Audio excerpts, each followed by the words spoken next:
নমস্কার, ভালো আছেন? ভালো আছি। আচ্ছা, বিজেপির ক্যান্ডিডেট ঘোষণা করেছে আমাদের রাজ্যের আপনার দাদা দিলীপ ঘোষ, ওনাকে এবারে মেদিনীপুরে দেওয়া হয়নি, ওনাকে দুর্গাপুরে দেওয়া হয়েছে, বর্ধমান দুর্গাপুরে। এতে আপনারা খুশি না কি বলবেন এটা নিয়ে? যা করেছে ঠিকই করেছে। আচ্ছা, একই জায়গায় একই ক্যান্ডিডেট থাকলে ওজন বোঝা যায় না। অথচ আর দক্ষ সংগঠক যদি থাকে, যেমন জায়গা দিলে ও জিততে পারবে। আমাদের রাজ্যের এখন সংগঠক হিসেবে এক নম্বরে আমি বলতে পারি দাদা আছে, এটা অস্বীকার কেউ করবে না। যতগুলা রাজনৈতিক দল আছে, হয়তো মমতা ব্যানার্জি আন্দোলনে এগাতে পারে, বিরোধী ইয়েতে ঠিকই আছে, আন্দোলনমুখীও, কিন্তু এইভাবে সংগঠন করা, দিলীপ ঘোষকে পাত্তা দেওয়া এখন কষ্টকর। তবে এইটা দুঃখ, এরা করলো, ফার্স্ট লিস্টে নামটা দিলে আমার মনে হয় খুব ভালো হতো, কেন মার্জিন বাড়তো। আচ্ছা, সেখানকার কি আছে, হয়তো আলু আলী আজ জিতেছেন ওখানে, কিন্তু ওনাকেও তো দার্জিলিং থেকে এনে দেওয়া হয়েছিল, উত্তরবঙ্গ থেকে ওনাকে নিয়ে আসা হয়েছিল দক্ষিণবঙ্গে। তো ওখানে উনি জিতেছিলেন, জেতা সিট হলো। ওখানকার কি অবস্থাটা দেখতে দেখতে এক সপ্তাহ কেটে যাবে দাদার। আপনি কি মনে করেন যে এখানে সিটটা চেঞ্জ করার কারণটা কি হতে পারে? দেখুন, এখানকার সংগঠন খুব ভালো, তারা মজবুত করে গেছে, ভিত খুব জব্দ করে দিয়েছে, এখন এখানে টলাতে কেউ পারবে না। আচ্ছা, দুর্গাপুরে গেছে, দুর্গাপুরটা সেই স্ট্রং হবে, ওখানে কংক্রিটটা জব্দ করে দেবে, সেখান থেকে আবার অন্য জায়গায় যাবে, সেটার জন্য অসুবিধা নেই। দাদার সে ক্ষমতা আছে, দাদা পারবে, আর জিতবে তো নিশ্চয়ই, কিন্তু ওখানকার সংগঠন মজবুত করবে। আচ্ছা, সবাই তো আবেগে ভাসছে, দুর্গাপুর বর্ধমানের লোক, ওরা আবেগে ভাসছে, দিলীপ দাকে পেয়েছি আমরা। নরেন্দ্র মোদী যদি গুজরাটের মানুষ এসে ইউপিতে ক্যান্ডিডেট হতে পারেন, আমার দাদা মেদিনীপুর ছেড়ে ইয়েতে যাবে না কেন, দুর্গাপুরে? দিলীপ দা গোটাটাই সংগঠন করেছে, গোটাটা পশ্চিমবঙ্গ 23টা জেলা, কোনোটা জেলা কি বাদ দিয়েছিল?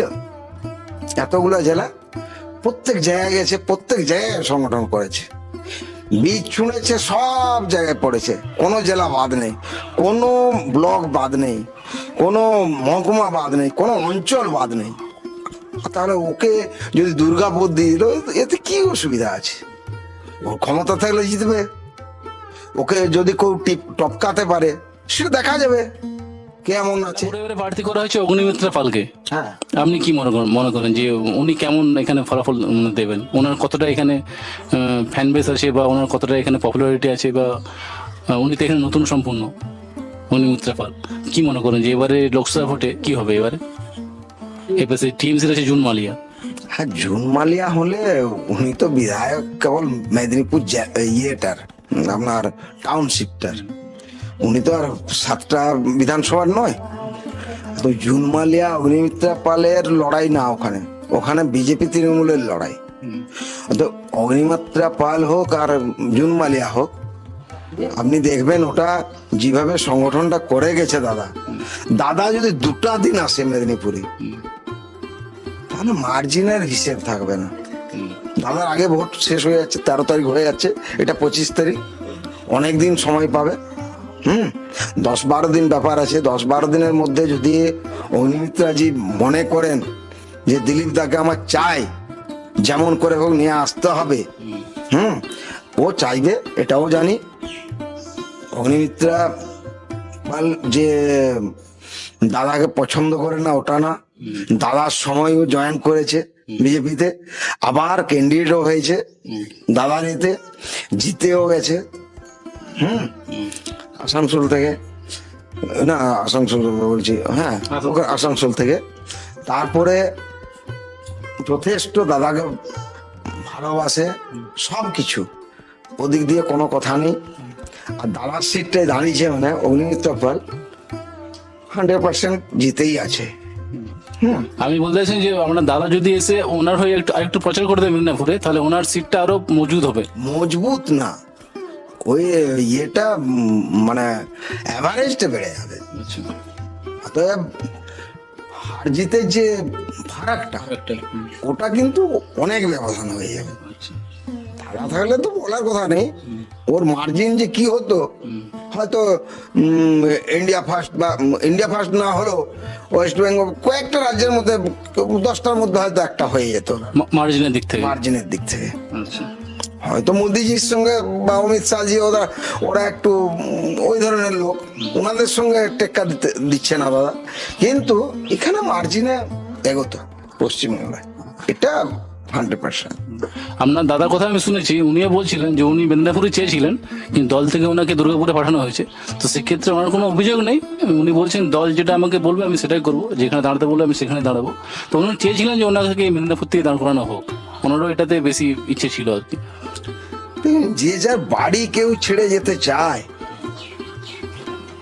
কর্মক্ষেত্রে যেতে হয়, কিন্তু বাড়ির দিকে নজরটা বেশি থাকে। আপনার সঙ্গে কথা বলেছিলাম, তো সেই ভিডিও দেখে অনেকে বলছে যে দিলীপ দার ভাইকে ক্যান্ডিডেট করা হোক বিজেপি তরফ থেকে, এবং এমপিতে না হলেও মানে লোকসভাতে না হলেও তাহলে আসছি বিধানসভাতে যদি আপনাকে ক্যান্ডিডেট করা হয় বিজেপির তরফ থেকে, আপনি কি বলবেন? আমি আর বলবো কি, একই বাড়ির থেকে যদি সবগুলো আমরা সিট নিয়ে নিই, তাহলে বাইরের রাজ্যে যে এত মানুষ আছে, এত লোক রাজনীতি করছে, অন্যান্য নেতারা কি করবে আমরা যদি সব নিয়ে নিই? এরকম তো অনেক দল আছে আমাদের রাজ্যে বলুন, আমাদের দেশে বলুন, যাদের একটা ফ্যামিলি থেকে অনেকেই রাজনীতির সঙ্গে যুক্ত আছে এবং বড় বড় পদে আছে। তো সেখানে তো কোনো তাদের কোনো অসুবিধা নেই, এটা তো নর্মাল জিনিস আমাদের রাজ্যে, আমাদের দেশের ক্ষেত্রে। দেশে রাজ্যে আছে ঠিকই, কিন্তু দেখুন সবার সঙ্গে আমাদের তুলনা করাটা আমার মনে হয় ঠিক হয় না। কারণ বিজেপি একটা পরিবারতন্ত্র ব্যাপার জিনিস, ওই জিনিসটা যেন না আমাদের দিকে আঙুল তুলতে পারে।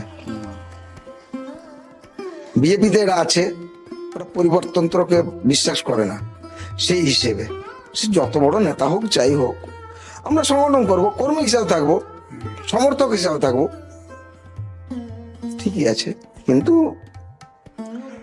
যেন অন্য কেউ দিলীপ ঘোষের দিকে আঙুলটা না তুলতে। 8 বছরের ছোট আমি, দাদা যদি আরো 8 বছর করতে পারে, আমি 8 বছর পরে তো আরো 8 বছর করতে পারবো, তখন দেখা যাবে, ভাবনা চিন্তা করা যাবে। সে দলটি ঠিক করবে, যা করার দল করবে। দাদাকে প্রত্যেক জায়গার লোক চেনে, জানে, বোঝে, পছন্দ করে সারা ওয়েস্ট বেঙ্গলে। তৃণমূল হোক, কংগ্রেস হোক, সিপিএম হোক, সবার পছন্দের ব্যক্তি দাদা, এটা কেউ অস্বীকার করতে পারবে না।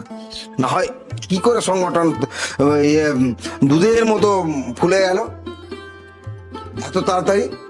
আজ তো ধরুন 25-30 বছর ধরে বিজেপি আছে এই রাজ্যে, কেউ তো তুলতে পারছিল না। দিলীপ ঘোষ কি করে তুললো? নিশ্চয়ই কিছু আছে দিলীপ ঘোষের মধ্যে। দিলীপ ঘোষের অ্যাট্রাকশনে লোকে এসছে, অ্যাট্রাকশন আছে তো দিলীপ ঘোষের, না নেই? আপনি বলুন। নিশ্চয়ই নিশ্চয়ই আছে। তাহলে এখন দিলীপ দাকে দুর্গাপুরে দিয়েছে, এই জিনিসটা একটু আগে দিলে মার্জিনটা ঘটনা ঘটেছিল, এবং সন্দেশখালী মানে যে বসিরহাট লোকসভাতে সন্দেশখালী এক মহিলাকে, রেখা পাত্রকে ওখান থেকে ক্যান্ডিডেট করা হয়েছে, নিশ্চয়ই শুনেছেন খবরটা, কি বলবেন? সে তো দেখেছেন, বাঁকুড়াতে একজন রাজমিস্ত্রি জোগাড় দিত, রাজমিস্ত্রির বউ ওকে ক্যান্ডিডেট করেছিল বিধানসভাতে, জিতেও হয়েছে। সেই হিসেবে বলছি ওনাকে পছন্দ করেছে, দিয়েছে, হয়তো যোগ্য ভেবেছে পার্টি, তাই দিয়েছে। হয়তো উনি জিততে পারেন এরকম ভেবে দিয়েছে। মানে কিছু কথা জানতে বললাম। তো ভিডিওটি এখানে শেষ করছি। পরবর্তীকালে আবার আসবো, আবার দেখা হবে, কোনো বিষয় নিয়ে আপনার মতামত অবশ্যই নেব। ধন্যবাদ। ঠিক আছে, নমস্কার। নমস্কার।